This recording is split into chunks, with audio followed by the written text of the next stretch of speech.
So you left the flat for just over 1 minute, and they knew.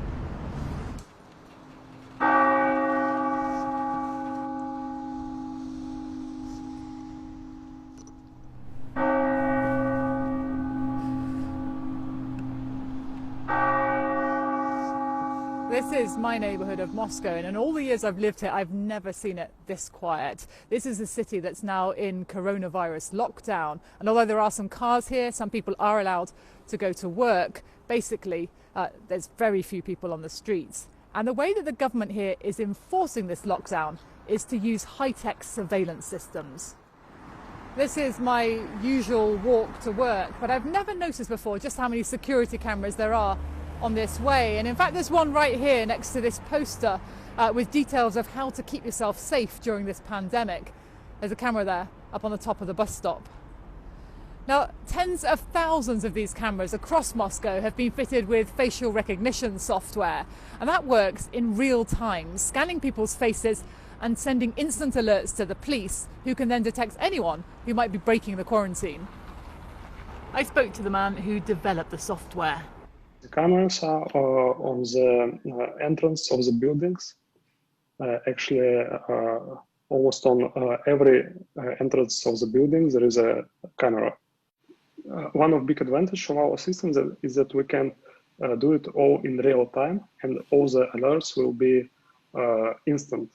And if we're talking about virus protection and some epidemic protection, it's very important to react in real time.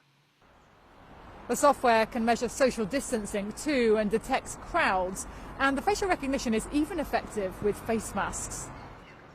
Officials here say hundreds of rule breakers have already been caught, and that includes people who were ordered to self-isolate just in case after foreign trips.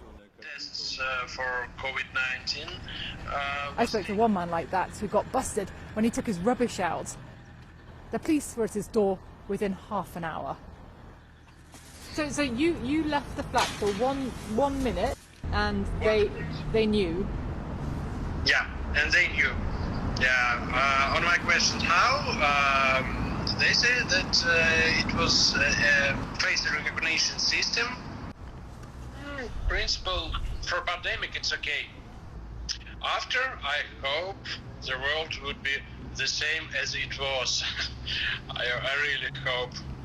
After that, we don't need this total control. Apart from essential work, Muscovites are now only allowed out of the house to go to the supermarket or to chemists. And soon we'll have to register online and get a code on our mobile phones even to do that. The mayor has announced that part's on hold for now, but some Russians are still worried. I think Russia is going by Chinese scenario, and they want to get testing all the technologies that now are created in the state to have more control over the people, over their movement. The strict new rules and the very tough punishment for those breaking the quarantine have really cleared the streets here. But the big question is how much of this surveillance state will remain once the pandemic is over.